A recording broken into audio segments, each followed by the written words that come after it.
Passenger seat का door खोला और अनामिका का हाथ पकड़कर उसे बाहर निकाला। अनामिका बेजान से उसके साथ आगे बढ़ रही थी।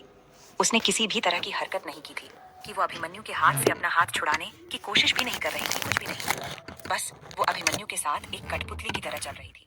कुछ ऐसा था जो अभिमन्यु के बोले हुए शब्दों में अनामिका के दिल को हर्ट कर गया था। अभिमन्यु ने जिसे वोट की जिम्मेदारी दी थी, उससे वोट के लिए इलेक्ट्रिक वायर खींचा और अनामिका को वोट में बैठाया।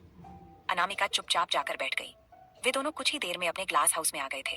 अभी ग्लास हाउस इतना खूबसूरत लग रहा था सूरज की लाल रोशनी में, क्योंकि सूरज अब ढल रहा था तो उसकी लाल रोशनी समुद्र और ग्लास हाउस पर पड़ रही थी, जिससे ग्लास हाउस बहुत खूबसूरत लग रहा था। और जिस तरह से मछलियां ग्लास हाउस के चारों तरफ घूम रही थी, वो देखना बहुत ही खूबसूरत था। अभिमन्यु ने अनामिका को बेड की तरफ धकेला और उससे बोला, हम आ गए, अब बोलो, या फिर तुम इंडिया जाकर ये सब बताना चाहोगी? लेकिन अनु, मुझे आज और अभी सब चीज सुननी है, तो बताओ। अनामिका कुछ देर अभिमन्यु का चेहरा देखती रही, फिर बोली, आपको मुंबई सीबीआई ऑफिसर अखिल अग्निहोत्री के बारे में पता है? मैं उनके अंडर काम करती हूँ।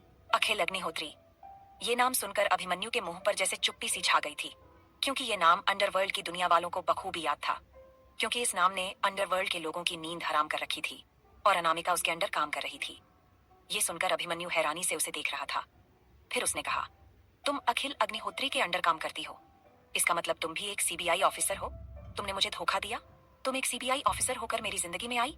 एक मिनट, कहीं हमारी शादी तुम्हारे लिए प्री प्लान्ड तो नहीं थी? तुमने ये सब जानबूझकर किया था अनु? अब हैरानी से अभिमन्यु की आवाज थोड़ी लड़खड़ा गई थी। तभी अनामिका अभिमन्यु की तरफ देखी और बोली, आपके साथ मेरी शादी कोई प्लान नहीं थी, मेरी फ्रेंड के साथ गलत हुआ था, बस उसी का बदला लेने मैं अभिमन्यु राठौर की शादी में पहुंची थी। लेकिन वो अभिमन्यु राठौर नहीं, अभिमन्यु राणावत की शादी थी। और शादी मैंने नहीं की थी आपसे, आपने मुझसे शादी की थी, वो भी जोर जबरदस्ती के साथ। मैंने आपसे कहा भी था कि मत कीजिए, लेकिन आपने ये सोचा कि मैंने भरे मंडप में आपकी सबके सामने इज्जत उछाल दी है, तो आप अपनी इज्जत बचाने के लिए उस वक्त गुस्से में आकर मुझे अपनी दुल्हन बना बैठे। पहले पूछते तो कि क्या सच में ऐसा हुआ है या नहीं हुआ है। मैं हॉस्पिटल ले जाकर अपनी फ्रेंड की हालत आपको दिखा सकती थी कि वो कैसे हॉस्पिटल में खुद की और अपने बच्चे की जान लेने की कोशिश में जिंदगी और मौत से लड़ रही थी। इतना कहकर अनामिका रुक गई, क्योंकि उसकी आवाज रूंध गई थी। उसने आगे कहा, मेरे लिए मेरी पूरी जिंदगी में अपना कहने के लिए मेरी बस एक ही बॉयफ्रेंड थी, और उसे कैसे मरते हुए देख सकती थी। बस इसीलिए मैंने अभिमन्यु राठौर को सबक सिखाने की कोशिश की थी। और हाँ, मैं गई थी तो उसकी शादी में, और मेरा ये प्लान था कि मैं सबके सामने उसकी इज्जत की धज्जियां उड़ा दूं। लेकिन मुझसे गलती हुई कि मैं उसकी शादी की जगह आपकी शादी में पहुंच गई। लेकिन आपसे मेरी शादी और मेरा प्यार झूठा नहीं था। लेकिन आपने क्या कहा कि आपने मुझे सिर्फ माँ की वजह से अपनाया। सच में अभिमन्यु, आपने मुझे सिर्फ माँ की वजह से अपनाया। आपके दिल में मेरे लिए कोई प्यार नहीं है। ये जो 2 दिनों में आपने मुझसे प्यार किया, ये कुछ भी नहीं था। क्या ये सब भी माँ की वजह से था? ये सब कहते हुए अनामिका की आंखों में आंसू भर गए थे। वो अपने आंसुओं को बाहर आने देना नहीं चाहती थी, लेकिन वो अपने आंसू रोक भी नहीं पा रही थी। उसकी आंखों से अब तेजी से आंसू गिर रहे थे। अभिमन्यु को अब समझ में आया कि उसने कितनी बड़ी बात कह दी थी। अनामिका ने अपने आंसुओं को बेतरतीब ढंग से साफ करते हुए कहा, मैंने आपको कोई धोखा नहीं दिया। मुझे फाइटिंग आती है, मुझे शूटिंग भी आती है, मैं चाकू से भी किसी को मार सकती हूँ। हर तरह से मुझे अखिल भाई ने स्ट्रांग बनाया है। एक अकेली लड़की इस दुनिया में कैसे सरवाइव करती है, ये आपको नहीं पता। उस पर 10 लोगों की नजरें होती हैं, वो गंदी नजरें जो हर वक्त आपको आपके जिस्म पर महसूस होती हैं कि कोई आपको कहीं से देख रहा है। और उनकी नीयत में क्या है? जरा सा उन्हें मौका मिला और वो लड़की को नोच खाएगा। अनामिका अपनी आंसू भरी आंखों से अभिमन्यु को देख रही थी। वो ग्लास वॉल की तरफ धीरे धीरे कदम बढ़ाकर चली गई। उसने एक छोटी सी प्यारी सी मछली की तरफ अपना हाथ बढ़ाया। ग्लास वॉल से उसे छूते हुए बोली, आपको पता है अभिमन्यु, इस दुनिया में एक अकेली लड़की इस छोटी सी मछली की तरह होती है, जिसके आगे पीछे बहुत लोग तो होते हैं, लेकिन कोई उसे संभालने के लिए नहीं होता, उसे सेफ फील कराने के लिए नहीं होता। बल्कि कब उसके कपड़े उतार लिए जाए और कब उसे कच्चा चबा लिया जाए, इस फिराक में लोग रहते हैं। मेरे साथ भी कुछ ऐसा ही हुआ था। कुछ भेड़ियों ने मुझे नोच खाने की कोशिश की थी। जैसे ही अनामिका के मुंह से ये निकला, अभिमन्यु हैरानी से आंखें फाड़े उसकी तरफ देख रहा था। क्या? अनामिका ये क्या बोल रही है? फिर वो अभिमन्यु की तरफ मुड़ी और बोली, आपको याद है आपके और मेरे इंटीमेट होने के बाद मेरा क्या रिएक्शन था? क्यों मैं पागलों की तरह खुद को हर्ट कर रही थी? इसलिए क्योंकि हमारे इंटीमेट होने के बाद मुझे ब्लीडिंग नहीं हुई थी। मुझे याद नहीं, मेरी मेमोरी से कुछ पल मिटा दिए गए हैं, और मुझे इस बात का यकीन भी नहीं है कि उस रात मेरे साथ वो हुआ था या नहीं, क्योंकि जब मैं होश में आई थी तो मैं हॉस्पिटल में थी, और उसके बाद मुझे नहीं पता। मैं आज तक यही सोचती आई हूँ कि मेरे साथ वो सब हुआ है या नहीं। हाँ, अखिल भैया ने मुझसे कहा कि मैं ठीक हूँ, लेकिन वो सब दिमाग में चलता रहता है। ये सब कहते हुए अनामिका ग्लास वॉल से लदकर नीचे फर्श पर बैठ गई, और उसकी आंखों से अब आंसुओं की बारिश सी होने लगी। वो बहुत रो रही थी। क्योंकि उसे अपनी जिंदगी के काले पल अभिमन्यु के सामने रखने पड़े। क्यों उसने उसने फाइट की थी? क्यों उसने उन लड़कियों को मारा जिससे आज वो अभिमन्यु के कटघरे में खड़ी है? और अभिमन्यु हैरान पर हैरान हो रहा था अनामिका के मुंह से ये सारी बातें सुनकर। तभी अनामिका ने अभिमन्यु की तरफ सर उठाकर देखा और उससे आगे कहा, आपको पता है जब एक लड़की का रेप होता है तो उसे कैसा लगता है? उसे लगता है कि वो मर जाए। वो जिंदा क्यों है? क्योंकि जितना दर्द उसने अपनी पूरी जिंदगी में लोगों की बातें और चोटें सहकर नहीं झेला होता, उतना दर्द उसे उस एक पल में होता है। उसके साथ जो जबरदस्ती होती है ना, वो पल उसे लगता है कि अब जीने का कोई मतलब नहीं। ये कहते हुए अनामिका ने अपनी नजरें नीचे कर ली थी। अब अनामिका अभिमन्यु की आंखों में नहीं देख पा रही थी अभी, क्योंकि उसे इस बात का यकीन था कि जैसे ही अभिमन्यु को ये पता चलेगा कि उसके साथ कभी रेप हुआ है, अभिमन्यु उसे अपनी जिंदगी से निकाल देगा। और अभिमन्यु तो मानो काटो तो खून न निकले, ऐसा जड़ हो गया था अपनी जगह पर। अभी अभिमन्यु अनामिका की तरफ अपने कदम ही बढ़ा रहा था कि तभी उसे अनामिका की आवाज सुनाई दी। 4 साल पहले हमें अनाथ आश्रम से निकाल दिया गया था क्योंकि हमारा 18 साल का समय पूरा हो गया था, मेरा और समीरा का। क्योंकि अनाथ आश्रम में 18 साल की उम्र तक ही रह सकते हैं। उसके बाद आप अपने पैरों पर खड़े हों और आपकी मर्जी, आपकी जिंदगी जैसे जीनी है वैसे जी सकते हैं। दिल्ली में थी उस वक्त मैं।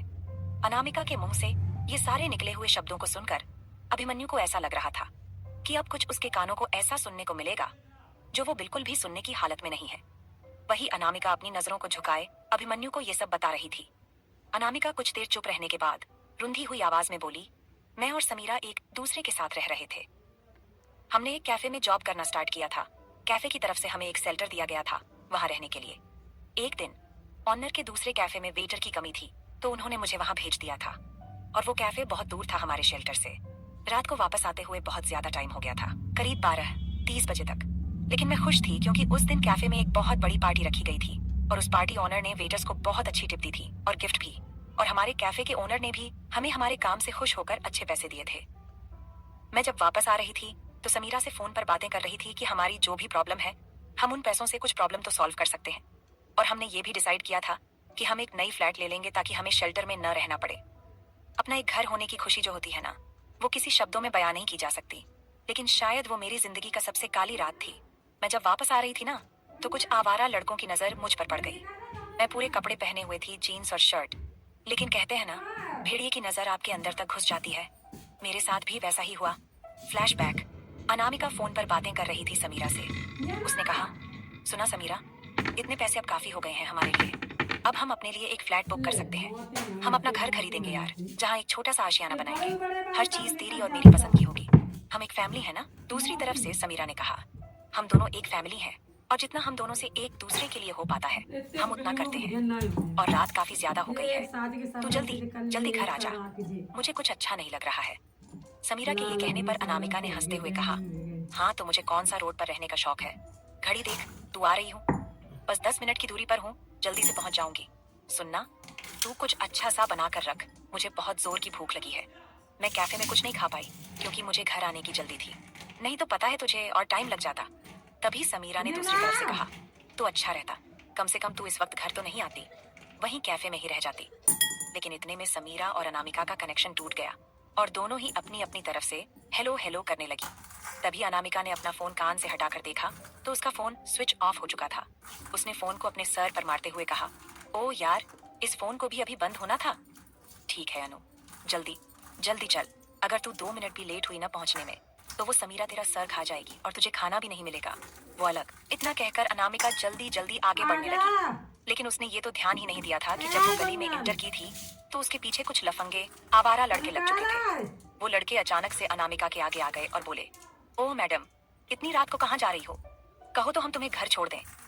तब एक दूसरे लड़के ने अनामिका के खुले बालों को छूते हुए कहा, यार बाल इतने सिल्की हैं तो बॉडी कितनी सिल्की होगी। तभी तीसरे लड़के ने कहा, तो चलो ना छू कर देख लेते हैं, वैसे भी मैडम नाराज नहीं होंगी, हमें छूने दे ही देंगी। अनामिका एकदम से डर गई थी क्योंकि वो पतली दुबली सी 18 साल की छोटी सी लड़की थी। 18 साल की लड़की में कितनी ताकत होती है, और वो अपने सामने 8 लड़कों को इस तरह देखकर डर गई थी। उसने जो उसके बालों को छू रहा था उस लड़के के हाथ को झटक कर खुद से दूर करते हुए कहा, देखो मुझे जाने दो, आप लोग कौन हो और क्यों ऐसा कर रहे हो, देखो प्लीज मुझे जाने दो। तभी एक लड़का जो देखने में थोड़ा स्मार्ट लग रहा था, बाल घुंघराले, लेकिन कहते हैं ना, जानवर किसी के चेहरे पर लिखा नहीं होता है और ना ही ये लिखा रहता है कि वो मांस के टुकड़े का भूखा है। उस लड़के ने आकर अनामिका को कमर से पकड़कर उसे अपनी तरफ खींचते हुए कहा, ओ बुलबुल, तेरे साथ खेलने का इरादा है। जब तुझे देखा तो नशा चढ़ गया तेरे जिस्म का, इसलिए तेरे पीछे आ गए। अब हम सब बारी बारी से तेरे साथ खेलेंगे। उसके बाद तू जहाँ जाना चाहती है जा सकती है, और अगर तू कॉर्पोरेट करती है तो तुझे भी मजा आएगा और हमें भी, और तू चाहेगी तो हम तुझे पैसे भी दे देंगे। चलना, हमें मजा दे दे। उस लड़के की बातों में और उसके अनामिका को इस तरह से पकड़ने से अनामिका डर से कांपने लगी थी। उसने उसके हाथ अपने कमर से हटाते हुए कहा, छोड़ो मुझे, छोड़ो, छोड़ो मुझे जाने दो। लेकिन वो लड़के कहाँ सुनने वाले थे। अनामिका को जिस लड़के ने उसकी कमर से पकड़ रखा था, उसने जबरदस्ती अनामिका को अपने कंधे पर उठाया और उसे कुछ दूरी पर एक टूटे हुए घर पर ले गया और उसे जमीन पर पटक दिया। वो घर शायद पूरा टूट चुका था, खंडहर था। वहाँ कुछ लोग ताश खेलते थे और दारू पीते थे, और उन लड़कों को वो जगह अनामिका के साथ ये सब करने के लिए परफेक्ट लगी थी। अनामिका अभी जमीन पर पड़ी थी और वो खिसकते हुए उनसे दूर होने की कोशिश कर रही थी। इससे आगे जानेंगे कि आगे इस कहानी में क्या होगा, लेकिन उसके लिए आप सबको सुननी पड़ेगी मेरी ये कहानी, जिसका नाम है हर डेंजरस विलेन। अनामिका बचने के लिए पीछे की तरफ खिसक रही थी, और वो लड़के होठों पर शैतानी मुस्कुराहट लिए अनामिका को खुद से बचने की कोशिश करते हुए देखकर हंस रहे थे। उनमें से एक लड़का अपनी शर्ट की बटन खोलते हुए बोला, यहाँ से तो तू कहीं नहीं जा सकती, तुझे आना तो हमारे ही नीचे है। तू एक काम कर, हमारी बात मान ले, तेरे लिए आसान हो जाएगा। वो क्या कहते हैं, जब लड़की के साथ रेप होता है तो उसे बहुत तकलीफ होती है, बहुत दर्द होता है, तो वो थोड़ा कम महसूस होगा तुझे। और अगर इस तरह से हमसे बचने की कोशिश करेगी और छटपटाएगी तो तेरे लिए ही ज्यादा दर्दनाक हो जाएगा। चल आजा। इतना कहकर उस लड़के ने अपनी शर्ट को पूरी तरह से खोलकर अपने बदन से नीचे फेंक दिया। अनामिका उन सबको अपने करीब आते हुए देखकर रो रही थी और खुद को छोड़ने की विनती कर रही थी, लेकिन वो लड़के इस वक्त दरिंदे बन चुके थे। अनामिका पीछे खिसकते हुए दीवार से जाकर सट गई थी। उसने पीछे मुड़कर देखा और दीवार को देखकर उसकी आंखों से और तेजी से आंसू बहने लगे, क्योंकि अब वो बचकर कहाँ जाएगी। तभी एक लड़के ने अनामिका के पैर को पकड़ा और उसे खींचकर अपनी तरफ जमीन पर पूरी तरह से लिटा दिया, और अनामिका ने जो शर्ट अभी पहन रखा था उसकी बाजू को पकड़कर फाड़ दिया। अनामिका चीख कर उसे अपने से दूर करने की कोशिश कर रही थी, लेकिन वो लड़के बस अनामिका की बेबसी पर हंस रहे थे। तभी एक दूसरे लड़के ने नीचे झुककर अनामिका के दूसरे बाजू से उसके कपड़े को फाड़कर उसकी बॉडी से अलग कर दिया। अब अनामिका के शरीर पर कपड़े के नाम पर सिर्फ फटा हुआ शर्ट था और जीन्स। अनामिका ने हाथ जोड़ते हुए कहा, प्लीज मुझे छोड़ दो, मुझे छोड़ दो, मत करो ऐसा मेरे साथ, मैं तुम्हारे आगे हाथ जोड़ती हूँ, प्लीज मुझे छोड़ दो। अनामिका के खुद को बचाने के लिए इस तरह से गिड़गिड़ाने पर वो लड़के और जोर से हंसने लगे, क्योंकि इस वक्त वो लोग 8 लड़के थे और अनामिका एक अकेली नाजुक सी लड़की। अब वो लड़के अनामिका के बदन पर बचे हुए फटे शर्ट को पकड़ते उससे पहले ही अनामिका उठकर भागने की कोशिश करने लगी, लेकिन तभी एक लड़के ने उसके पैर को पकड़कर खींच दिया, जिससे अनामिका मुंह के बल गिर गई। उसके सिर पर हल्का सा चोट भी लग गया, जिससे माथे की स्किन फट गई और उसमें से हल्का खून बहने लगा। उस लड़के ने अनामिका के बाल पकड़कर उसे ऊपर उठाया और उसका सिर दीवार पर जोर से मारते हुए कहा, बड़ी फुर्ती है तुझमें, भाग रही है हमसे बचकर, बोला ना हमारे साथ कॉपरेट कर तो तुझे मजा भी आएगा और हमें भी। अनामिका का सिर दीवार पर लगने से उसे चक्कर आने लगे थे, उसे 1 के 2 नजर आने लगे थे। वो अपने सिर को पकड़कर दूसरी तरफ गिरने लगी। तभी एक लड़के ने अनामिका को उसके हाथ से पकड़कर जमीन पर धक्का दे दिया और अनामिका बेसुध सी जमीन पर गिर गई। उन लड़कों की हंसी की आवाज अभी भी उसके कान में गूंज रही थी। तभी एक लड़के ने अनामिका की गर्दन पर अपने हाथ फेरते हुए कहा, वैसे तो खूबसूरत तो बड़ी है, नोचने में मजा आएगा। इतना कहकर जैसे ही वो लड़का अनामिका के ऊपर झुकने लगा, इतने में अनामिका एक झटके से पीछे मुड़ी और उसके हाथ में पकड़ी हुई शराब की बोतल से उस लड़की के सिर पर मारा, जिससे वो लड़का चिल्लाते हुए अनामिका से दूर हट गया।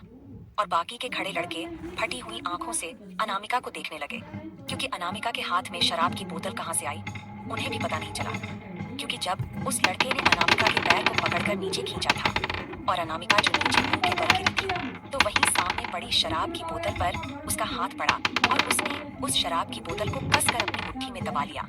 और जैसे ही वो लड़का अनामिका के ऊपर झुकने वाला था, अनामिका ने उस बोतल से उस लड़के के सिर पर मार दिया।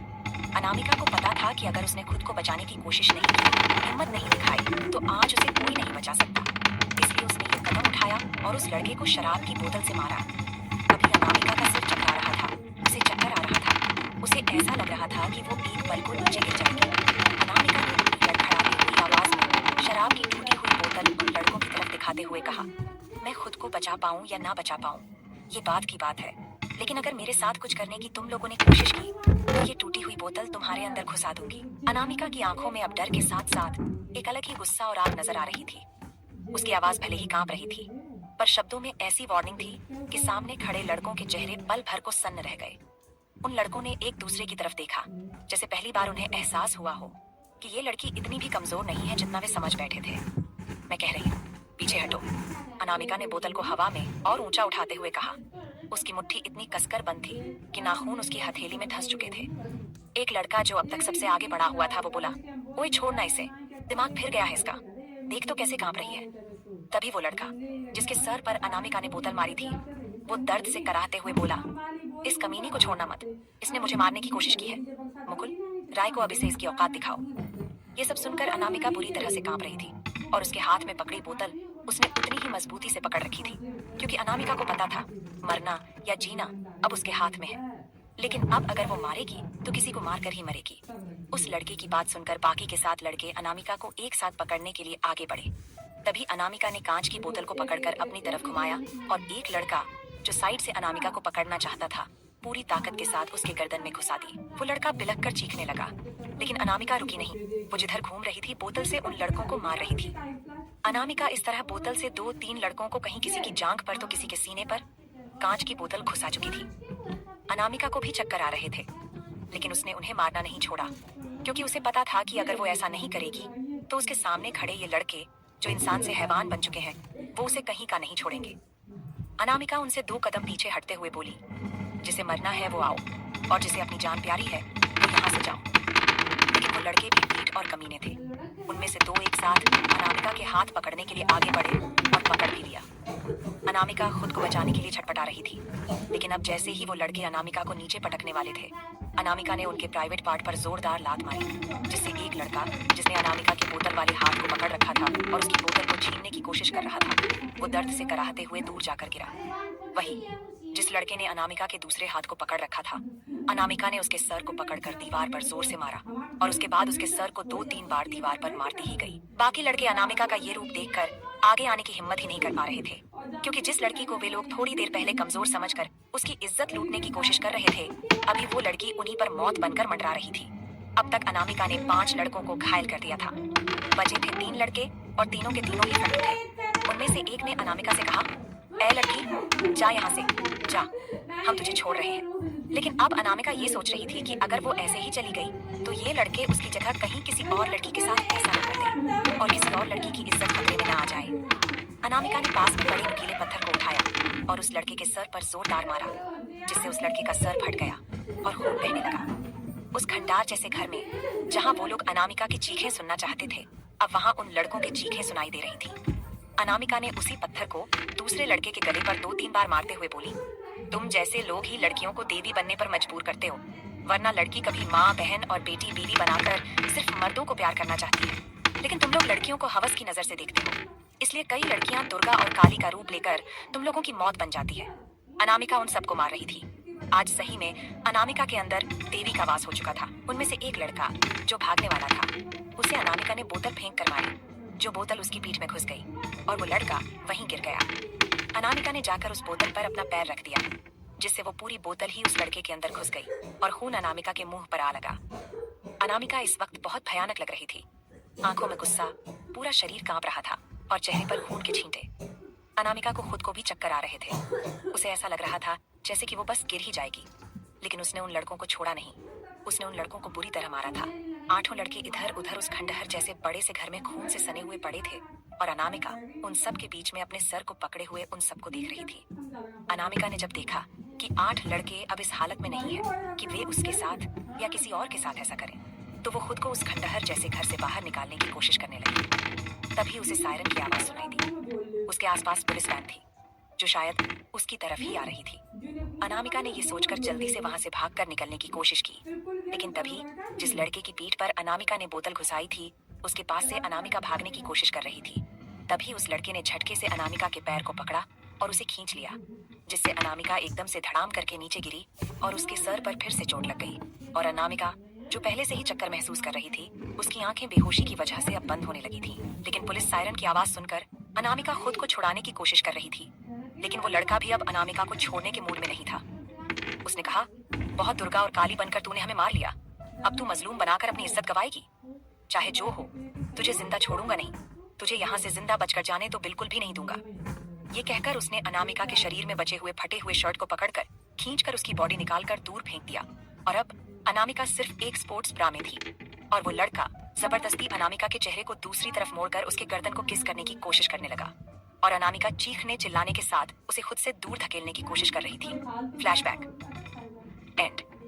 ये सब बताते हुए अनामिका की सिसकियां बंद गई थी। वो बिलक बिलक के रोने लगी थी।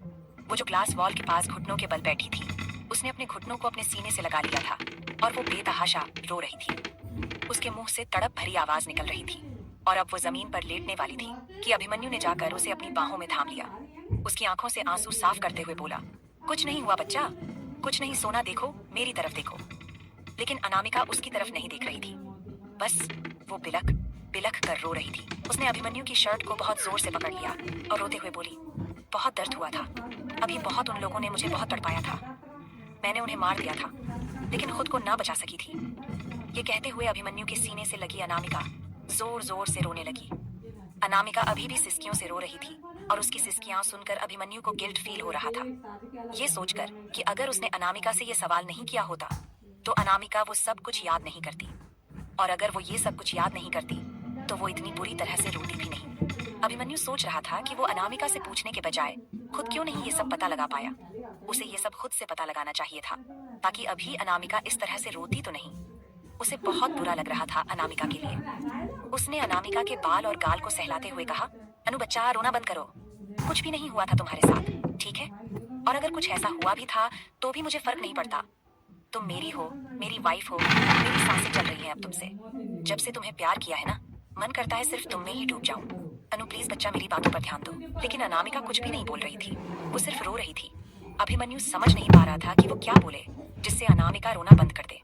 लेकिन अनामिका अपने उसी वक्त में चली गई थी जब उसे ये दर्द सहना पड़ा था। और कहते हैं, एक लड़की सब कुछ भूल सकती है लेकिन वो वक्त नहीं जब उसकी इज्जत पर बात आई हो। अनामिका ने धीरे से कहा, आपने कहा कि आपने मुझे सिर्फ अपनी माँ की वजह से अपनाया है, मुझसे प्यार करने की वजह से नहीं। ये कहकर अनामिका अभिमन्यु से दूर हुई। अभिमन्यु बस अनामिका का चेहरा देख रहा था जो आंसुओं से पूरी तरह भीगा हुआ था और उसकी आंखें भी लाल हो गई थीं। वो अब अभिमन्यु की बाहों में नहीं थी बल्कि उससे 2 कदम की दूरी पर फर्श पर बैठी हुई थी। क्या सच में अनामिका का रैप हुआ था या अनजान है अनामिका अपने बीते हुए कल से? क्या यह सब कुछ जानकार अभिमन्यु दिल से अनामिका को अपना पाएगा? इससे आगे जानेंगे कि आगे इस कहानी में क्या होगा, लेकिन उसके लिए आप सबको सुननी पड़ेगी मेरी ये कहानी जिसका नाम है हर डेंजरस विलन। अनामिका अभिमन्यु से दूर हुई। अभिमन्यु बस अनामिका का चेहरा देख रहा था जो आंसुओं से पूरी तरह भीगा हुआ था और उसकी आंखें भी लाल हो गई थी। वो अब अभिमन्यु की बाहों में नहीं थी बल्कि उससे 2 कदम की दूरी पर फर्श पर बैठी हुई थी। अभिमन्यु ने अपने हाथ को आगे बढ़ाते हुए कहा, अनु बच्चा, मैं। वो बस गुस्से में कह गया था, अगर मैं तुमसे प्यार नहीं करता तो तुम्हें इतनी पैशनेट लव कैसे कर पाता? बोलो बच्चा, प्लीज मेरा हाथ थामो ना, मैं कभी तुम्हें अकेला नहीं छोड़ूंगा। मैंने उस दिन भी तुमसे वादा किया था ना, तुम्हें अकेला नहीं छोड़ूंगा और ना ही अब तुम्हें अकेला छोड़ना चाहता हूँ। मेरा हाथ थामो और मेरे पास आओ। लेकिन अभी भी अनामिका अभिमन्यु को बस दूर से ही देख रही थी। उसकी आंखों से अभी भी आंसू गिर रहे थे और उसने कांपते हुए होठों से लड़खड़ाती आवाज में कहा, आपने पूछा था ना उस दिन कि हमारे इंटीमेट होने के बाद मैं इतनी बुरी तरह से क्यों रिएक्ट कर रही थी, क्यों मैंने खुद की बॉडी को हर्ट किया था? क्योंकि उस दिन मेरा रेप हुआ था और आपके साथ इंटीमेट होने पर मुझे ब्लड नहीं आया था क्योंकि उन दरिंदों ने मेरी वर्जिनिटी छीन ली थी। मैं आपको उस दिन बोल नहीं पाई थी क्योंकि मेरे अंदर इतनी हिम्मत नहीं थी कि मैं आपको वो सब बता सकूं कि मेरे साथ क्या हुआ था। लेकिन मुझे डर था कि जैसे ही आपको ये पता चलेगा आप मुझे छोड़ दोगे। आप ये नहीं देखोगे कि उन दरिंदों ने मेरे साथ क्या किया, बल्कि आप ये देखोगे कि मैं एक रेप्ड लड़की हूँ। आप ये नहीं देखोगे कि गलती किसकी थी, आप ये देखोगे कि मेरी इज्जत लूटी जा चुकी है। मैं किसी के घर की इज्जत बनने के लायक नहीं हूँ। जैसे ही अनामिका ने ये कहा, अभिमन्यु एकदम से खड़ा हुआ। उसने अनामिका का हाथ पकड़कर उसे अपनी तरफ खींचा और अपने सीने से लगाते हुए बोला, चुप, एकदम चुप। इससे आगे कुछ भी बोलने की जरूरत नहीं है और ना ही मैं इससे आगे कुछ भी सुनने के लिए रेडी हूँ, क्योंकि मैं नहीं चाहता कि तुम इसके आगे एक भी लफ्ज बोलो। मुझे पहले नहीं पता था तुम्हारे साथ क्या हुआ और क्या नहीं, और ये सब जानने के बाद भी मुझे कोई फर्क नहीं पड़ता कि तुम्हारे साथ क्या हुआ है। तुम मेरी वाइफ हो और मेरी वाइफ हमेशा रहोगी, तब तक जब तक मेरी और तुम्हारी सांसें चल रही हैं। अभिमन्यु ने एकदम अनामिका की कमर को अपने हाथों से जकड़ लिया था। अनामिका को ऐसा लग रहा था जैसे कि उसके कमर की स्किन अभिमन्यु की इतनी जोर से पकड़ने से फट जाएगी। जैसे ही ये अल्फाज अनामिका ने कहे थे कि वो किसी के घर के इज्जत बनने के लायक नहीं है, ये सुनकर अभिमन्यु को बहुत जोर से गुस्सा आया था। ये बात थी कि अनामिका उसके सामने थी उसकी वाइफ, उसकी जान। अगर किसी और ने उसकी जान के लिए ये अल्फाज कहे होते तो अब तक वो उसे जान से मार चुका होता। अभिमन्यु ने अपने हाथों को अनामिका के गाल पर रखा और उसकी आंसू से भरी आंखों में देखते हुए अपने अंगूठे से उसके आंसुओं को साफ करते हुए प्यार से उसकी दोनों आंखों को चूमते हुए बोला, मैं उस पल तुम्हारे जख्मों पर मरहम नहीं लगा सकता था, लेकिन आज हर एक पल तुम्हारे साथ हूँ, तुम्हारे पास हूँ। कोई तुम्हें हाथ लगाना तो छोड़ो, तुम्हें देख कर दिखा दे तो मैं उसकी आंखें निकाल दूंगा। अभिमन्यु राणावत का अपनी वाइफ अनामिका। अभिमन्यु राणावत से ये वादा है कि वो हमेशा उसकी रहेगी। उसे देखने का हक भी सिर्फ अभिमन्यु राणावत को है। किसी और ने ये जुर्रत की तो वो अपनी जिंदगी उसी वक्त गंवा देगा। ये सब कहते हुए अभिमन्यु प्यार से अनामिका की पीठ को सहला रहा था, लेकिन उसकी आंखें गुस्से से लाल हो चुकी थीं। अभी अनामिका की आंखों से आंसू बह रहे थे, लेकिन उसकी सिसकियां अभिमन्यु की लाल आंखों को देखकर बंद हो चुकी थीं। अभिमन्यु अनामिका को समझाने के लिए, मनाने के लिए, उससे जो हो रहा था, जो वादे वो कर सकता था, और अनामिका के लिए जो फील कर रहा था, वो सब वो कह रहा था। लेकिन अनामिका के मन में एक शब्द जो लग चुका था वो ये था, मैंने तुम्हें सिर्फ अपनी माँ की वजह से अपनाया है। ये बार बार अनामिका के दिल को चोट पहुंचा रहा था। उसकी आंखों में ये शब्द याद आते ही आंसू आ रहे थे और उसके कानों में यही लाइन गूंज रही थी। वो अभिमन्यु की पकड़ से छूटना चाहती थी, लेकिन अभिमन्यु ने इतनी जोर से उसे अपनी बाहों में जकड़ लिया था कि वो हिल भी नहीं पा रही थी। तभी उसने धीरे से कहा, आपको जबरदस्ती मुझसे प्यार करने की और ये सारी बातें कहने की जरूरत नहीं है। मैं समझ सकती हूँ, पहली मोहब्बत की जगह कोई नहीं ले सकता, और आपकी जिंदगी में आपकी पहली मोहब्बत कोई और है। मैं आपको ब्लेम नहीं करूंगी, लेकिन जो आपने कहा है ना अभी, वो याद आते ही बहुत दर्द हो रहा है दिल में। आपको पता है, मुझे उस वक्त इतना दर्द नहीं हुआ था जब आपने मुझसे जबरदस्ती शादी की थी, जब आपने मुझे धक्के मार के कमरे से बाहर निकाल दिया था, जब आपने मुझे ये कहा था कि आप मुझसे नफरत करते हो। ये कहते हुए अनामिका 2 पल के लिए रुक गई, फिर गहरी सांस लेकर बोली, मुझे इतनी तकलीफ नहीं हुई थी, बिल्कुल नहीं। लेकिन जब आपने मुझे पूरी रात प्यार करने के बाद ये कहा ना कि आपने मुझे सिर्फ अपनी माँ की वजह से अपनाया है, तो बहुत तकलीफ हुई। दिल में एक चुभन सी हुई कि मैं किसी की मोहब्बत के बदले में उसके दिल में रह रही हूँ, सिर्फ उसकी माँ की वजह से। आपको पता है, एक इंसान से आप नफरत करेंगे ना तो उसे उतनी तकलीफ नहीं होगी, लेकिन उसकी जगह अगर आप उसे मोहब्बत भीख में देंगे ना तो उसे बहुत तकलीफ होती है। और इस वक्त मुझे बहुत तकलीफ हो रही है क्योंकि मुझे मोहब्बत चाहिए, लेकिन भीख में नहीं। जैसे ही अभिमन्यु के कानों में अनामिका के ये शब्द गए कि उसे मोहब्बत चाहिए लेकिन भीख में नहीं, अभिमन्यु की पकड़ अनामिका की कमर पर और कस गई और उसने धीरे से अनामिका के कान में कहा, तो तुम मुझे अपनी मोहब्बत भीख में दे दो। मैं इसके लिए भी तैयार हूँ क्योंकि मुझे तुम्हारा प्यार चाहिए। मैं तुम्हें खो नहीं सकता अनु। प्यार से समझा रहा हूँ, मुझसे प्यार कर लो। जितना मुझसे प्यार करोगी उतना ही ज्यादा मैं तुमसे प्यार करूंगा। लेकिन अगर मुझसे दूर जाने की कोशिश करोगी, चाहे वो वजह कोई भी हो, मुझसे नफरत हो, मेरे दिए जख्मों की वजह से हो, कुछ भी हो, वैसे तो मैं तुम्हें दूर जाने नहीं दूंगा, लेकिन फिर भी अगर तुम मुझसे दूर जाने की कोशिश करोगी तो तुम्हारी कसम तुम्हें जान से मार दूंगा और तुम्हारी बॉडी को कफिन में रखकर अपने कमरे में रखूंगा। अभिमन्यु की बातें सुनकर अनामिका आवाक सी अभिमन्यु का चेहरा देखने लगी और अभिमन्यु ये सब बोलकर नॉर्मली अनामिका को देख रहा था।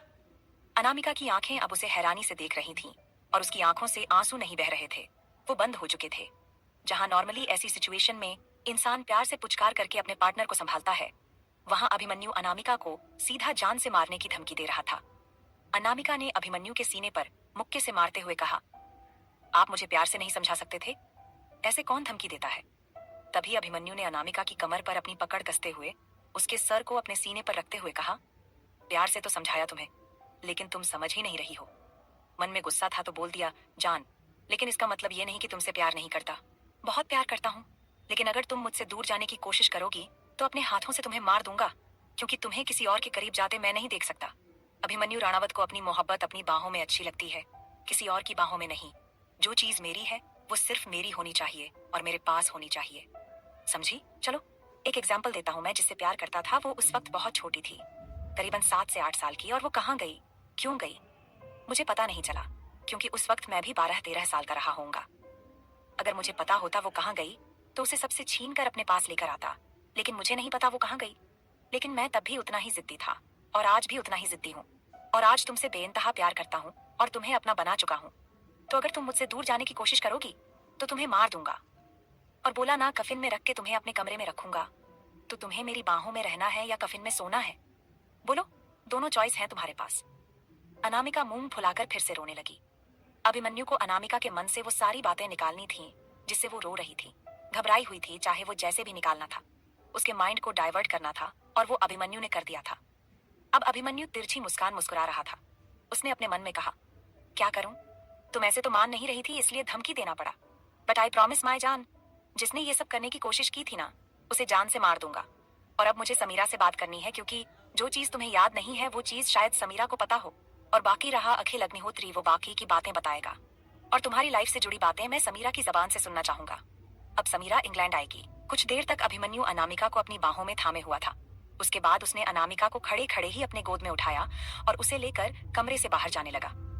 अभिमन्यु की इस हरकत पर अनामिका चौंकते हुए उससे बोली, आप मुझे कहाँ लेकर जा रहे हो ऐसे? उसकी आवाज अभी भी सिसकियों में निकल रही थी। तो अभिमन्यु ने कहा, मुझे भूख लगी है, खाने के लिए लेकर जा रहा हूँ। अभिमन्यु के ये कहने पर अनामिका उसे घूर कर देखते हुए बोली, कितने बेशर्म हो आप, अभी ऐसी सिचुएशन में आप मुझे खाना चाहते हो?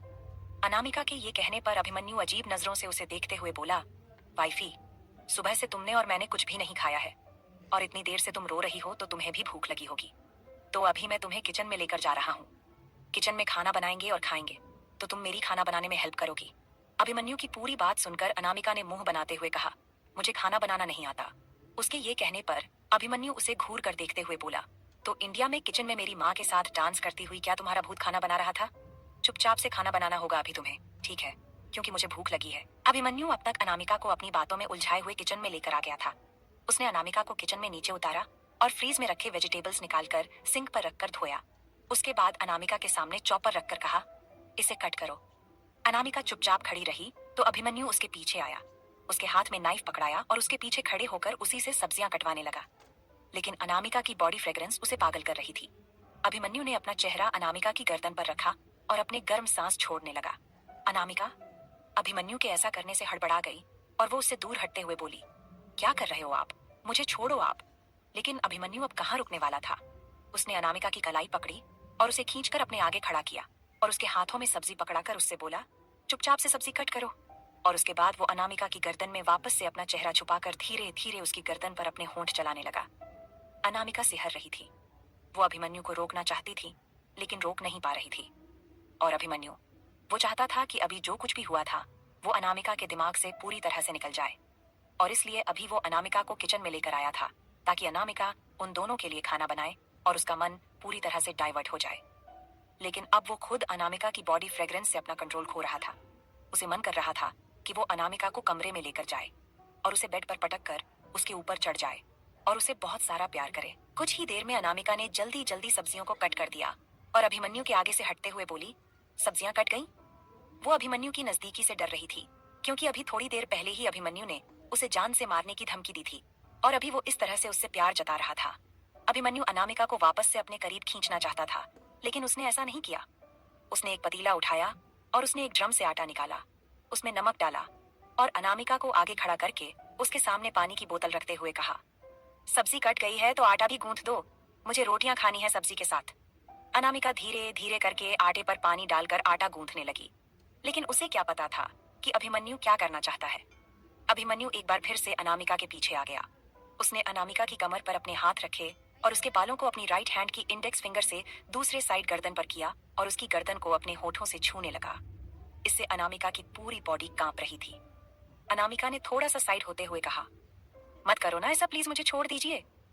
तभी अभिमन्यु ने मदहोश कर देने वाली आवाज में अनामिका के कान में अपनी गर्म सांस छोड़ते हुए कहा, तुम्हें छोड़ने के लिए तुमसे शादी थोड़ी की है, तुम्हें छोड़ने के लिए तुम्हें इतना प्यार थोड़ी कर रहा हूँ, तुम्हें छोड़ने के लिए तुम्हें अपने लिए पागल थोड़ी कर रहा हूँ, तुम्हें छोड़ने के लिए तुम्हारे लिए खुद पागल थोड़ी हुआ हूँ। अभिमन्यु ये सब बोल तो रहा था, लेकिन उसकी उंगलियां अलग ही करामात कर रही थीं। वे अनामिका के कपड़ों के अंदर घुस चुकी थीं और वो उसकी नाभि को छू रही थीं। नाभि के चारों तरफ अपनी उंगलियां घुमा रहा था अभिमन्यु, जिससे अनामिका गर्म सांसें भरने लगी थीं। अनामिका की धड़कनें तेज हो गई थीं। क्या अभिमन्यु की मोहब्बत अनामिका को उसका पास्ट भूलने पर मजबूर करेगी? क्या अनामिका का पास्ट एक बार फिर से उसके सामने आकर खड़ा हो जाएगा?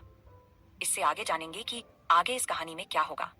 लेकिन उसके लिए आप सबको सुननी पड़ेगी मेरी ये कहानी, जिसका नाम है हर डेंजरस विलन। अभिमन्यु ये सब बोल तो रहा था, लेकिन उसकी उंगलियां अलग ही करामात कर रही थीं। वे अनामिका की कपड़ों के अंदर घुस चुकी थीं और वो उसकी नाभि को छू रही थीं। नाभि के चारों तरफ अपनी उंगलियां घुमा रहा था अभिमन्यु, जिससे अनामिका गर्म सांसें भरने लगी थीं। अनामिका की धड़कनें तेज हो गई थीं।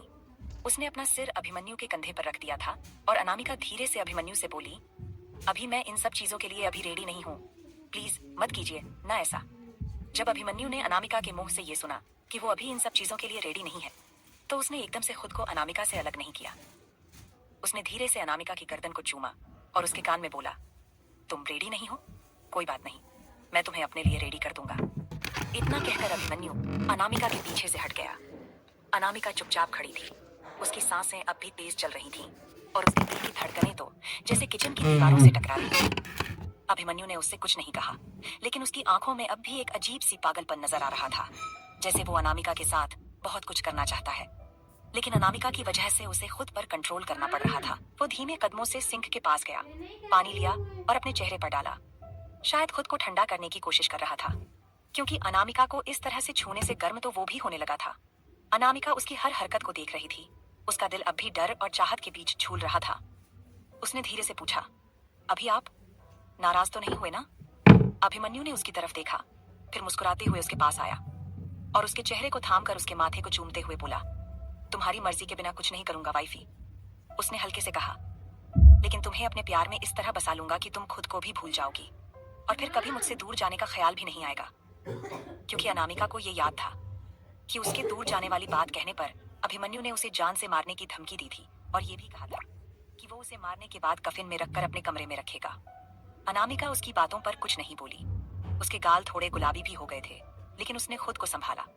आटा गूंद गया है, उसने नजरें चुराते हुए कहा। तो फिर रोटियां बना लो, अभिमन्यु ने मुस्कुराकर कहा।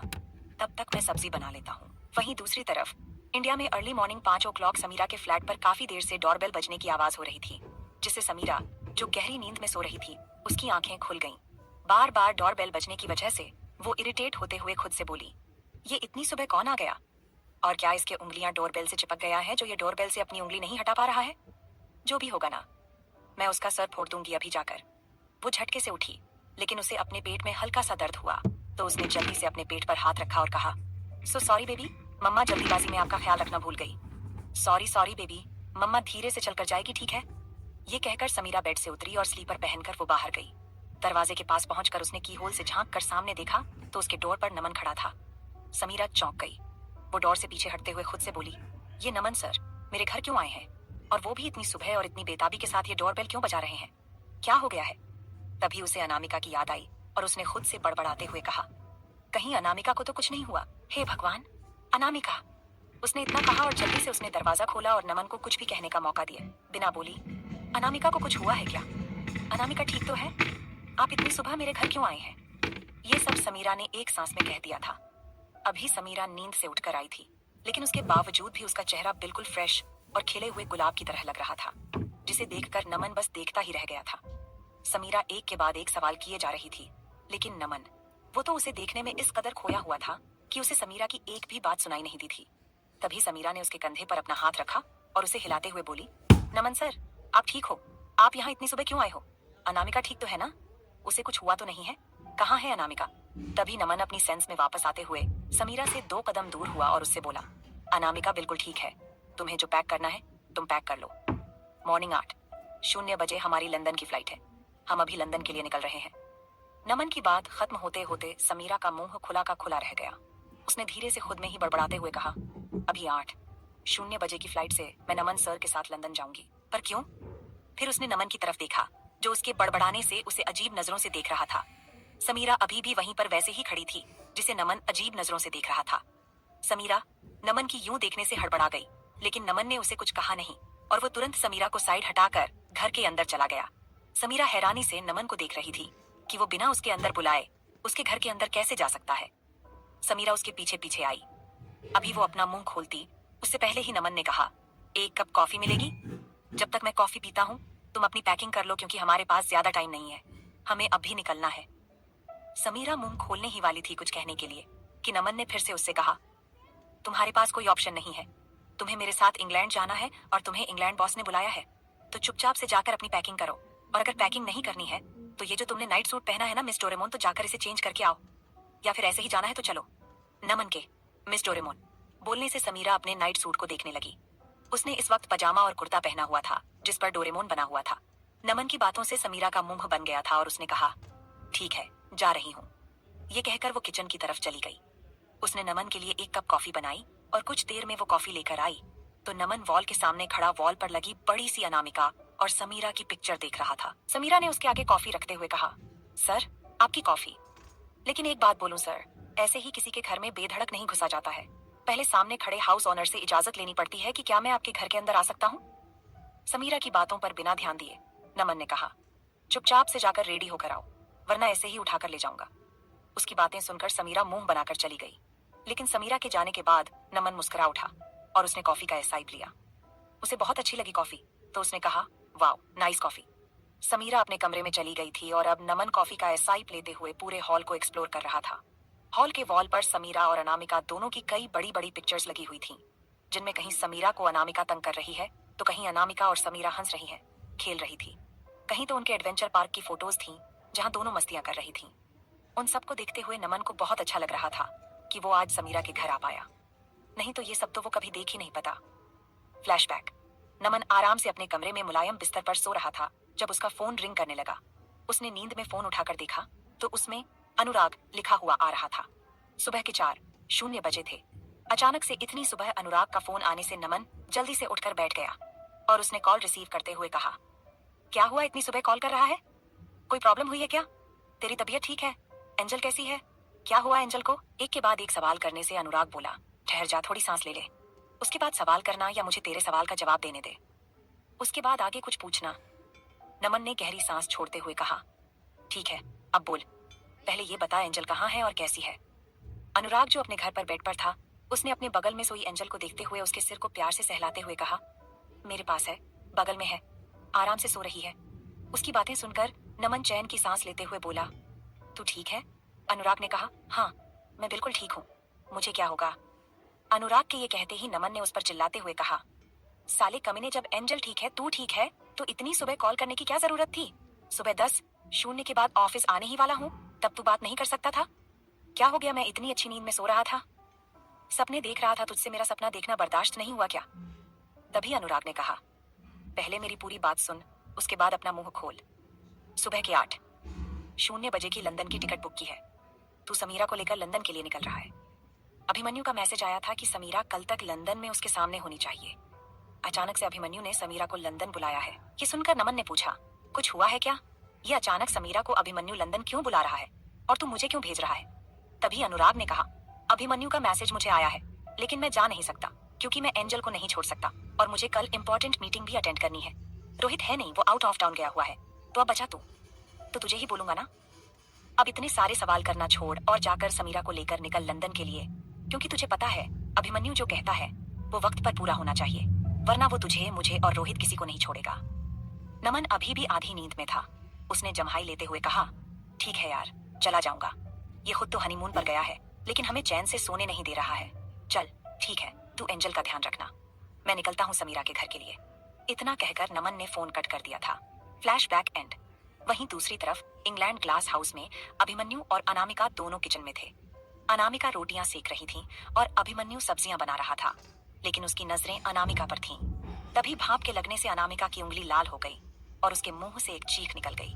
ये सुनकर अभिमन्यु तुरंत उसके पास आया और उसकी उंगली को पकड़कर अपने मुंह में डालकर चूसने लगा। उसके मुंह की गर्मी से अनामिका को अपनी उंगली पर बेचैनी महसूस हुई, जैसे कि वो झुलस जाएगी। और अभिमन्यु था कि वो अनामिका की उंगली को छोड़ना ही नहीं चाहता था। वो अनामिका की उंगली को चूस रहा था, जिससे कुछ ही देर में अभिमन्यु के मुंह की लार अनामिका की उंगली में लगने से अनामिका को ठंडक महसूस हुई। उसे अच्छा लगा। उसने अपनी आंखें बंद कर लीं, तो धीरे से अभिमन्यु ने अपने एक हाथ से अनामिका को उसकी कमर से पकड़कर अपने करीब किया और उसे अपनी बाहों में समेटते हुए कहा, ध्यान रखना नहीं आता है तुम्हें अपना, इस तरह से काम करोगी तो चोट लग गई ना। अभी देखो, तकलीफ हो रही होगी ना। मैं नहीं चाहता कि मेरी जान को किसी भी तरह से कोई तकलीफ हो। साइड हटो, मैं बना लेता हूँ। अभिमन्यु अभी भी अनामिका की उंगली को चूस रहा था। उसका तो मन कर रहा था कि वह पूरी अनामिका को ही खा जाए, लेकिन बेचारा क्या कर सकता था। कुछ देर अनामिका की उंगली को चूसने के बाद अभिमन्यु ने उसकी उंगली को बाहर निकाला और सिंक के पास ले जाकर नल के नीचे रखा और नल चालू किया, जिसमें से ठंडा पानी बह रहा था। अनामिका बस अभिमन्यु को देख रही थी। वह उसके उन्हीं अल्फाज को याद कर रही थी कि वह उसे जान से मार देगा। यहाँ बस उसे चोट लगने से वह इतना बेचैन हो गया था। क्या वह सच में उसे मार सकता था? नहीं, नहीं मार सकता था, क्योंकि वह उसे बेइंतहा प्यार करने लगा है। अनामिका की उंगली को धोने के बाद अभिमन्यु ने उसे उसकी कमर से पकड़कर ऊपर उठाया और स्लैब पर बैठाते हुए कहा, चुपचाप से यहाँ बैठी रहो। मैं रोटी बना देता हूँ। इतना कहकर अभिमन्यु रोटी बेलकर तवा पर डालकर सेंकने लगा। अनामिका उसे देख रही थी। जब दोनों के खाने लायक रोटियां बन गईं, तो अभिमन्यु ने एक प्लेट में 2 रोटियां ली और सब्जी जो बन चुकी थी उसे प्लेट के साइड में रखा। फिर एक बाइट तोड़कर सब्जी के साथ लगाकर अनामिका के मुंह के पास किया। अनामिका अभिमन्यु को देखते हुए रोटी खाने लगी। अभिमन्यु अनामिका को रोटी खिला रहा था। तभी अनामिका ने अभिमन्यु के हाथ को, जिसमें रोटी थी, अभिमन्यु के मुंह की तरफ किया, तो अभिमन्यु ने भी बिना कुछ कहे रोटी खा ली। कुछ देर में दोनों का डिनर हो चुका था। अभिमन्यु ने अनामिका को दूध गर्म करके अपने हाथों से पिलाया और सब चीजें समेटकर साफ करके किचन में वापस रख दी। फिर उसने अनामिका को अपनी गोद में उठा लिया। इतनी देर में अनामिका बस अभिमन्यु को ही देख रही थी कि अभिमन्यु घर के काम करने में भी पूरी तरह से कैपेबल था। अभिमन्यु उसे लेकर कमरे में गया और फिर चेंजिंग रूम में ले गया। वहां उसने अनामिका की पहनी हुई फ्रॉक की चेन खोलने लगा तो अनामिका ने जल्दी से अपने सीने पर हाथ रखते हुए कहा, क्या कर रहे हो आप? क्या कोई अनकहा रिश्ता बन रहा है समीरा और नमन के बीच? और क्या है नमन के दिल में जो वह छुपा रहा है समीरा से? इससे आगे जानेंगे कि आगे इस कहानी में क्या होगा, लेकिन उसके लिए आप सबको सुननी पड़ेगी मेरी ये कहानी, जिसका नाम है हर डेंजरस विलन। इतनी देर में अनामिका बस अभिमन्यु को ही देख रही थी कि अभिमन्यु घर के काम करने में भी पूरी तरह से कैपेबल था। अभिमन्यु उसे लेकर कमरे में गया और फिर चेंजिंग रूम में ले गया। वहां उसने अनामिका की पहनी हुई फ्रॉक की चेन खोलने लगा तो अनामिका ने जल्दी से अपने सीने पर हाथ रखते हुए कहा, क्या कर रहे हो आप? अभिमन्यु ने धीरे से उसके कान में गर्म सांस छोड़ते हुए कहा, तुम्हारे कपड़े चेंज कर रहा हूँ, नाइट सूट पहनना है ना? ये कहते हुए अभिमन्यु ने अनामिका के सीने से उसका हाथ हटाया और उसकी फ्रॉक खोलकर साइड में रख दी। फिर उसके अंडरगारमेंट्स भी खोल दिए। अनामिका का चेहरा पूरी तरह से लाल हो गया था और वो अभिमन्यु से नजरें नहीं मिला रही थी। वो अपना चेहरा इधर उधर कर रही थी क्योंकि अभी अनामिका पूरी तरह से नेक्ड अभिमन्यु के सामने खड़ी थी। अभिमन्यु को उसे इस तरह देखकर बहुत कुछ करने का मन हो रहा था, लेकिन वह कुछ करना नहीं चाहता था क्योंकि अनामिका ने मना किया था। अभिमन्यु ने अपनी ट्राउजर और टी शर्ट निकाली और अनामिका को पहना दी। अनामिका उसे ही देख रही थी। फिर उसने अपने पहने हुए कपड़े दिखाते हुए धीरे से कहा, ये आपके कपड़े हैं। आपने मना किया था ना कि जब मेरे कपड़े आ जाएंगे तो मैं इन्हें नहीं पहन सकती। अभिमन्यु ने एक बार फिर से अनामिका को अपनी गोद में उठाया और चेंजिंग रूम से बाहर जाते हुए बोला, मेरी वाइफ मेरे कपड़ों में ज्यादा खूबसूरत लगती है। फिर अभिमन्यु उसे कमरे में लेकर आया, बेड पर लिटाया और खुद चेंजिंग रूम में चला गया। 10 मिनट में वह भी कपड़े चेंज करके आया और बेड पर लेट गया। फिर उसने अनामिका को उसकी कमर से पकड़कर एक झटके में अपने ऊपर खींच लिया। उसके बाद उसके सर को अपने सीने पर रखकर उसके माथे को चूमते हुए कहा, अब सो जाओ, नींद में भी मुझसे दूर जाने के बारे में मत सोचना, नहीं तो तुम्हें पता है ना, मैं तुम्हें जान से मार दूंगा। अभिमन्यु के यह कहने पर अनामिका के होठों पर एक छोटी सी मुस्कान आ गई। उसने अभिमन्यु के सीने पर अपने सिर रखे और अपनी उंगलियों से उसके सीने पर अपना नाम लिखने लगी, क्योंकि अभिमन्यु भले ही अपने मुंह से गुस्से में ऐसे ही कुछ भी बोल दे और अभी तो सीधा उसे जान से मारने की धमकी दे रहा था, लेकिन अनामिका को उसकी रिएक्शन से यह पता चल रहा था कि वह उसे बेइंतहा मोहब्बत करता है। अभी अनामिका अभिमन्यु की बाहों में सोई हुई थी। अनामिका को तो नींद नहीं आ रही थी। वह अपने नाम को अभिमन्यु के सीने पर बार बार लिख रही थी। वहीं अनामिका के इस तरह छूने से अभिमन्यु बेचैन हो रहा था, उसकी बॉडी मूवमेंट कर रही थी।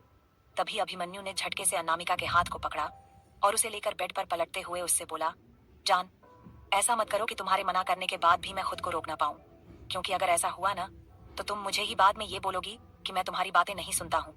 लेकिन अगर तुमने ऐसा करना चाहा तो मैं तुम्हें खा जाऊंगा। अभी तुम्हारी एक भी बात नहीं सुनूंगा। अभिमन्यु अनामिका को बेचैन नजरों से देख रहा था और अनामिका नीचे दबी हुई थी अभिमन्यु के, और वह भी उसका चेहरा देख रही थी। अनामिका ने अभिमन्यु के ये सब कहने के बाद भी कुछ नहीं कहा। उसने अपनी नजरें नीचे झुका ली। अभिमन्यु अनामिका की इस रिएक्शन से यह समझ गया कि अनामिका अभी तो बिल्कुल रेडी नहीं है, तो अभिमन्यु ने उसका हाथ छोड़ा और वापस से वह बेड पर लेट गया।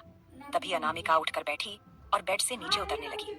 अनामिका के इस तरह से उठकर जाने से अभिमन्यु ने एक झटके में उसका हाथ पकड़ा और उसे अपने ऊपर गिराते हुए बोला, मुझे छोड़कर जाने का इरादा है क्या? याद है ना, जान से मार दूंगा और कफिन में रखने के बाद अपने कमरे में रखूंगा ताकि मरने के बाद भी तुम मुझसे दूर न जा सको। अनामिका कुछ देर अभिमन्यु को देखती रही और उसके बाद कस के अपने हाथ का मुक्का बनाकर अभिमन्यु के सीने पर मारते हुए बोली, प्यार करने के बारे में मत सोचो, सिर्फ मारने के बारे में सोचो। मार दूंगा, कफिन में रखकर अपने कमरे में रखूंगा। बीवी हूं आपकी, अभी मुझे मार दोगे तो प्यार किसे करोगे? अनामिका इतना कहकर वापस से बेड पर पलट गई तो अभिमन्यु भी उसके ऊपर आ गया और उसके गाल पर बिखर आए बालों को उसके कान के पीछे प्यार से करते हुए अभिमन्यु बोला, प्यार ही तो करना चाहता हूँ अपनी बीवी को, लेकिन मेरी बीवी है कि मुझसे दूर भागना चाहती है। अब अनामिका ने अभिमन्यु के दिल पर चोट करते हुए कहा, क्योंकि मेरा पति मुझे सिर्फ अपनी माँ की वजह से चाहता है, अपने प्यार की वजह से नहीं। आज प्यार नहीं है तो नजदीकियां कैसी? दूर ही रहना सही है ना? जैसे ही अनामिका ने यह कहा, अभिमन्यु ने उसका हाथ छोड़ दिया और खुद उसके ऊपर से उठते हुए बोला, मैंने जो भी कहा था वह गुस्से में कहा था। इसका मतलब ये नहीं कि तुमसे प्यार नहीं करता। अगर प्यार नहीं करता तो इस वक्त यहाँ तुम्हारे साथ नहीं होता। तुम्हें खुद से दूर जाने देता, तुम्हें अपनी बाहों में नहीं भरता, तुम्हारे दूर जाने से डरता नहीं। ये कहकर अभिमन्यु बेड से उठकर कमरे के बाहर जाने लगा। तभी अनामिका गुस्से से चिल्लाते हुए बोली, तो फिर क्यों कहा वैसा? पता है मुझे कितनी तकलीफ हुई थी ये सुनकर कि आपको मुझसे प्यार नहीं है, सिर्फ आपने माँ की वजह से मुझे अपनाया है। ऐसा लगा था जैसे कि सीने से दिल बाहर निकल गया हो, क्योंकि मैं तो आपसे सच में प्यार करती हूँ ना। अब अभिमन्यु वापस तेज कदमों से उसके पास आया और उसने झटके से अनामिका के बाजुओं को पकड़ा, उसे खड़ा किया और उससे बोला, तो क्या तुम मेरे बोले गए एक लाइन से मुझे छोड़कर जाने के लिए तैयार हो जाओगी? मानता हूँ गलती किया मैंने, वह सब कुछ बोलकर, क्योंकि उस वक्त नहीं समझ आया ना। अनामिका की आंखों में आंसू आ गए थे, क्योंकि अभी जो अभिमन्यु ने उसकी बाहों को पकड़ा था तो अनामिका को दर्द हुआ था। कुछ देर पहले जो छेड़छाड़ और प्यार भरे लम्हे थे अभी दर्द और गुस्से में बदल रहे थे। लेकिन जैसे ही अनामिका की आंखों से आंसू बहते हुए अभिमन्यु ने देखा, उसने तुरंत अनामिका की बाहों को छोड़ा और उसे अपने सीने से लगाते हुए कहा, आई एम सॉरी बच्चा, आई एम रियली सॉरी। बहुत प्यार करता हूँ तुमसे, तुम्हें दूर जाते हुए नहीं देख सकता। और उस वक्त मुझे लगा तुमने मुझे धोखा दिया है। तुम मेरी जिंदगी में ऐसी आई जैसे कि एक सोची समझी साजिश। तुम्हें कभी अपनी जिंदगी में चाहा भी नहीं था मैंने, लेकिन जब तुम आई तो ऐसा लगा जैसे कि प्लांट करके आई हो मेरी जिंदगी में। ये सब कहते हुए अभिमन्यु चुप हो गया। तभी अनामिका ने रोते हुए कहा, दोबारा कभी ऐसा नहीं कहोगे ना? अब अगर ऐसा कहोगे ना तो मैं कभी आपको माफ नहीं करूंगी अभिमन्यु, और आपको छोड़कर भी चली जाऊंगी। फिर ढूंढते रहना मुझे। कहाँ ढूंढोगे? अनामिका अभी बच्चों जैसे मुंह फुलाकर यह सब अभिमन्यु से कह रही थी। अभिमन्यु ने उसे देखा और उसके बाह को पकड़ के खींचकर अपने सीने से लगाते हुए बोला, कभी नहीं, तुम्हें खुद से दूर जाने कभी नहीं दूंगा। जो चाहे करो, जैसा चाहे करो, लेकिन मुझसे दूर जाने के बारे में मत सोचना। अभी तो हम दोनों हनीमून से घर जाएंगे। तुम्हें 1-2 महीने के बाद उल्टियां होंगी। मैं और माँ परेशान हो जाएंगे और तुम्हें डॉक्टर से दिखाएंगे। तभी डॉक्टर मुझे और मॉम को केबिन में बुलाकर कहेंगे कि मिस्टर राणावत, कांग्रेचुलेशंस, आप फादर बनने वाले हैं। आपकी वाइफ प्रेग्नेंट है। फिर ठीक 9 महीने के बाद एक प्यारी सी बेटी को तुम जन्म दोगी और वह हमारी जिंदगी को खुशियों से भर देगी। अभिमन्यु ये सब बहुत प्यार से कह रहा था अनामिका से। अनामिका सिर्फ उसकी बातें सुन रही थी। तभी अनामिका ने बेटी वाली बात पर अभिमन्यु को टोकते हुए कहा, बेटी क्यों? बेटा क्यों नहीं? मुझे बेटा चाहिए। तभी अभिमन्यु ने कहा, नहीं, मुझे बेटी चाहिए और बेटी ही होगी। अभिमन्यु के ये कहते ही अनामिका मुंह फुलाकर उससे दूर हुई और उससे बोली, मैंने कहा ना, मुझे बेटा चाहिए। अब दोनों बेटा और बेटी में झगड़ रहे थे। तभी अभिमन्यु ने अनामिका को अपनी गोद में उठाते हुए कहा, बेटा और बेटी तो तब आएंगे ना जान, जब हम दोनों मेहनत करेंगे। हमें बहुत मेहनत करनी पड़ेगी। तो चलो ना, इसकी शुरुआत करते हैं।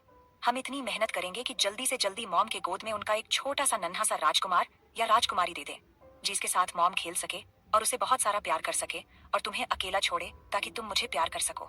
ये कहते हुए अभिमन्यु अनामिका को बेड पर लेकर गया और उसे बेड पर लिटाने के बाद उसके ऊपर आते हुए उससे बोला, भगवान चाहे जो भी दे, बेटा या बेटी, वह रहेंगे तो हमारे बच्चे और हमारे प्यार की निशानी। अभिमन्यु के यह कहते ही उसने अनामिका के माथे को चूम लिया था। तो अनामिका ने अपने हाथों का घेरा अभिमन्यु की गर्दन पर डालते हुए कहा, दोनों होंगे भी हमारे जैसे। अभिमन्यु ने अनामिका के होठों को अपनी अंगूठे से सहलाते हुए कहा, तो तुम रेडी होना, क्योंकि मुझे और बर्दाश्त नहीं हो रहा है। क्योंकि मेरी इतनी ब्यूटीफुल सी वाइफ मेरे पास है और मैं उसे प्यार ना करूं तो यह गलत बात होगी ना। अनामिका ने इतराते हुए कहा, अगर तुम ये कहो कि पहले हमारा बेटा होगा तो मैं तुम्हें मेहनत करने दूंगी, नहीं तो मुझे नहीं करना कुछ भी। अनामिका की यह कहने पर अभिमन्यु उसके ऊपर से उठते हुए बोला, ठीक है, तो फिर रहने दो, मुझे भी कुछ नहीं करना, क्योंकि मुझे पहले बेटी चाहिए। यह कहकर जैसे ही अभिमन्यु ने उठना चाहा, अनामिका ने उसके शर्ट के कॉलर को पकड़ा और उसे खींचकर बेड पर गिराते हुए उसके ऊपर चढ़ गई और उसके सीने पर किस करते हुए बोली, मुझे बेटा चाहिए।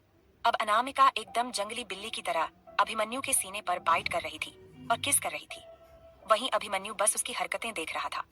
वह इतनी देर से अनामिका को भड़काने के लिए ही तो ये सब कर रहा था, क्योंकि उसे पता था कि जब उसकी जंगली बिल्ली एक बार भड़क जाती है तो वह उसे छोड़ती नहीं है। और अभिमन्यु चाहता था कि अनामिका सब कुछ भूलकर सिर्फ उसके प्यार को, उसके छुअन्न को महसूस करे।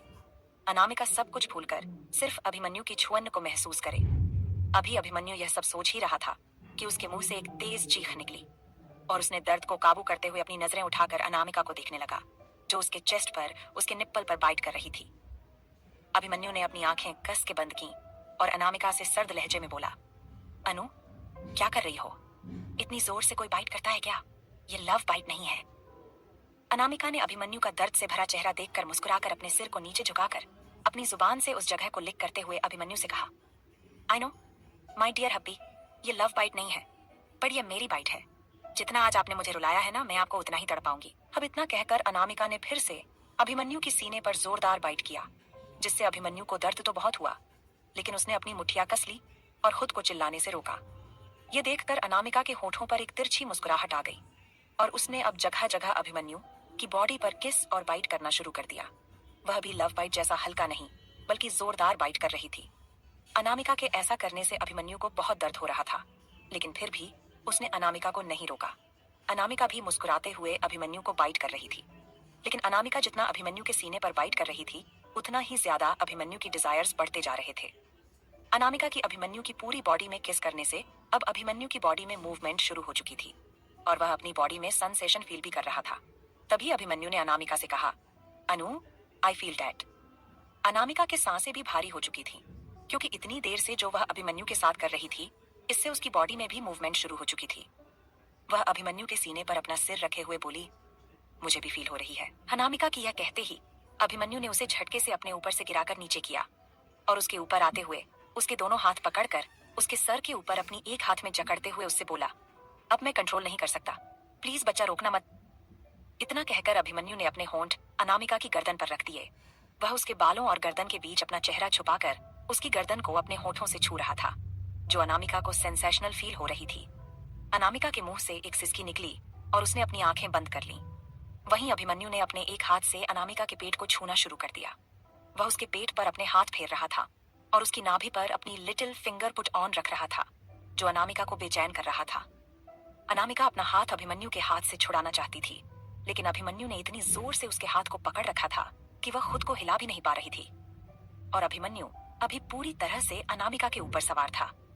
अभिमन्यु के होंठ अनामिका के पूरे गले को किस करके गीला कर रहे थे।